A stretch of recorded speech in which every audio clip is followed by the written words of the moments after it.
student, how are you? This is Kiran Goswami from Swasti Public School and you SST teacher. Hope you all are fine.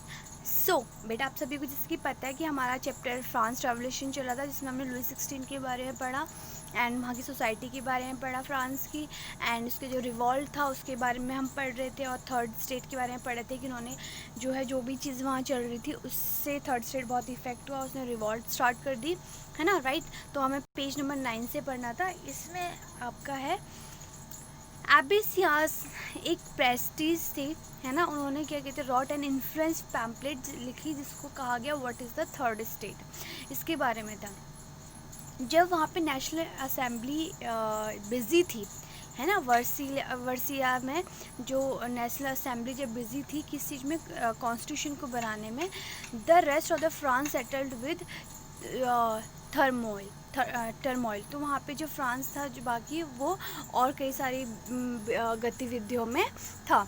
उसमें क्या उस साल क्या है एक बहुत ही बड़ी ठंड पड़ी। क्या था उस साल जो है एक बहुत बड़ी ठंड पड़ी, है ना। उससे क्या हुआ वहाँ की जो हार्वेस्ट थी, है ना, यहाँ पे लिखा हुआ as severe winter had meant a bad harvest, जिसके आपको पता है जब ठंड ज़्यादा पड़ती है तो उस वजह से क्या होती है जो हार्वेस्ट होती है वो ख़राब हो जाती है। बैड हार्वेस्ट की वजह से जो, और ऑब्वियसली जब अनाज वगैरह नहीं होगा तो उसकी वजह से क्या होगा, जो ब्रेड के जो प्राइस थे वो बहुत ज़्यादा हाई हो गए थे।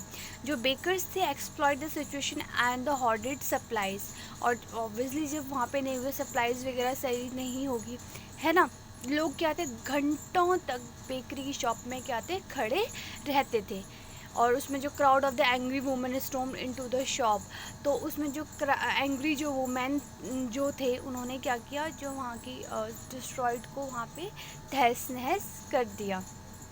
एट द सेम टाइम उसी समय की बात है जो किंग थे उसने अपने ट्रॉप्स को ये ऑर्डर दिया कि वो पेरिस मूव हो जाए, ठीक है। उसके बाद क्या था, ऑन 14 जुलाई मैंने आपको बताया था 14 जुलाई को उन्होंने बस्टील में उन्होंने क्या किया, उन्होंने डिस्ट्रॉय द बस्टील को उन्होंने डिस्ट्रॉयड कर दिया था। मैंने आपको जब बताया था कि उन्होंने वहाँ के कैदी को भी, वहाँ के कैदी जो थे उसमें थे उनको भगा दिया था, वहाँ पे उन्होंने सब कुछ तोड़ फोड़ कर दी थी। ये मैंने आपको बताया था, इसके बारे में हम पढ़ भी चुके हैं, ठीक है। उसके बाद क्या हुआ कि अगर कंट्री साइड की, इन द कंट्री साइड मतलब जो भी कंट्री साइड से वहाँ के जो भी इलाके थे वहाँ पे जो है रूमर्स फैल गई village to that lord of the manor वो होते थे जो वहाँ के ज़मींदार होते थे, है ना।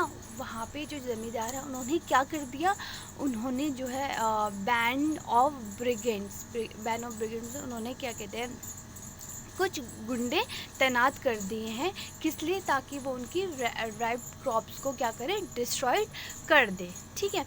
उसके बाद क्या था कि जो पीजेंट थे उनको भी काफ़ी डर था, उन्होंने क्या किया, होज एंड पिचफॉक्स को मतलब उन्होंने भी क्या कहते हैं हायर किया, और उन्होंने क्या कहते हैं अटैक कर दिया चटक्स में। उन्होंने उसके बाद क्या किया, वहाँ पे जितने भी वहाँ पे उन्होंने की थी उन्होंने जितने भी वहाँ पे स्टॉक्स वगैरह थे, है ना, grain and burn down the documents contain record.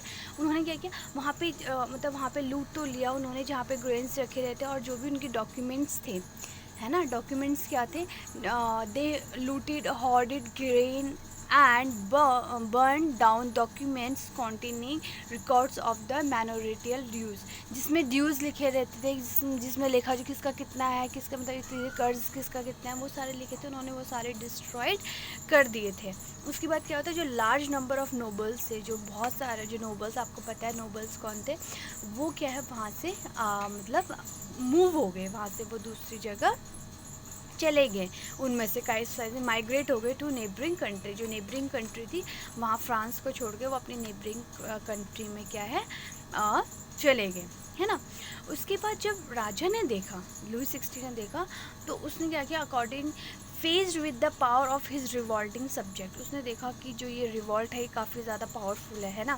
फिर Louis 16 finally according recognition to the national assembly accept the principle that his power would now be the checked by the constitution. तो उसने finally राजा ने क्या कर दिया, national assembly को जो भी था उसको एक्सेप्ट कर लिया, उनकी पावर देखते हुए, जो भी मतलब वहाँ पे जो भी लोग कर रहे थे कि वो काफ़ी जो विद्रोह था वो बहुत बड़े लेवल पे हो गया था। और फिर ऑन द नाइट ऑफ 4 अगस्त 4 अगस्त की बात है 1789, the assembly passed a decree abolishing the feudal system. The feudal system and obligation and taxes वाला जो है वो असेंबली ने पास कर दिया। फीडल सिस्टम मीन्स जिसको जन्मजात जो है फैसिलिटीज़ नहीं मिलनी चाहिए, और क्या कहते हैं जो भी फैसिलिटीज़ मिले उसकी मेरिट के हिसाब से मिले उस पर्सन के। ऐसा नहीं, जब मैंने फीडल में मैं बता चुकी हूँ कि मैं राजा के घर में पैदा हुई हूँ तो मुझे एज अ उसी के हिसाब से ट्रीट करना चाहिए, और एक कोई गरीब के घर से पैदा हुआ है तो उसको उसके अकॉर्डिंग ट्रीट करना चाहिए, इक्वलिटी नहीं होनी चाहिए। तो ये देखते हुए असेंबली ने उसको पास कर दिया, और टैक्सेस को लेकर भी उन्होंने इसको पास कर दिया। Member of the clergy too were forced to give their the privileges. Titles were abolished and land-owned churches were confiscated. As a result, the government acquired assessed worth at least 2 billion livres. तो उन्होंने भी क्या कहते हैं उसको मना कर दिया, और मतलब ये बोला गया ऐसा कुछ भी नहीं है, ऐसा नहीं होना चाहिए, किसी को फिडल वो नहीं मिलना चाहिए, फिडल सिस्टम नहीं होना चाहिए, और ऑब्लिगेशंस नहीं होनी चाहिए, मतलब ऑब्लिगेशन एंड टैक्सेस नहीं होने चाहिए कि देने के लिए, कि सिर्फ थर्ड स्टेट को ही इसके लिए काफ़ी मतलब फोर्स किया जाए, है ना। ये सारी चीज़ें उस टाइम पे वहाँ पे हुई, जो कि यहाँ पे फ्रांस में चल रही थी, है ना। तो बेटा यहाँ पे देखो कुछ न्यू वर्ड्स दिए हैं, ये आपको लर्न करने हैं और आपको अपनी कॉपीज़ में भी नोट डाउन करने हैं। होप ये आपके उसमें क्वेश्चन आंसर्स में आ सकते हैं, जैसे कि व्हाट इज़ माइनर क्या होता है ना, तो क्वेश्चन आ सकता है या फिर पूछा जा सकता है इस वर्ड की मीनिंग दो।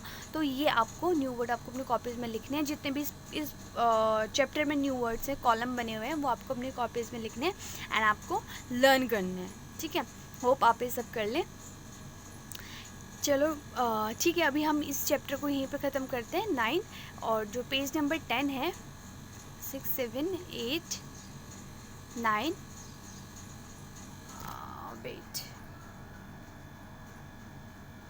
10 चैप्टर, यस, जो आपका पेज नंबर 10 है, राइट, ये पेज नंबर 10 है।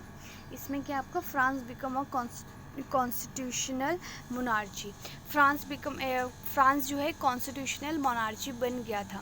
मोनार्ची की आपको डेफिनेशन लिखनी है, मोनार्ची क्या होता है, ठीक है। तो इसके बारे में हम पढ़ेंगे कि ये सारी चीज़ें क्या है, और जो फ्रांस जो है वो कैसे कॉन्स्टिट्यूशनल मोनार्ची बना, है ना, इसके बारे में हम पढ़ेंगे, बट कब, नेक्स्ट क्लास में पढ़ेंगे, ठीक है बेटा। तो तब तक के लिए bye, take care, see you. Hope आपको यहाँ तक समझ में आ गया होगा, आपको कोई प्रॉब्लम्स नहीं हुई होगी, अगर हुई है तो यू कैन आस्क मी, ठीक है बेटा। Okay, now bye, take care, see you.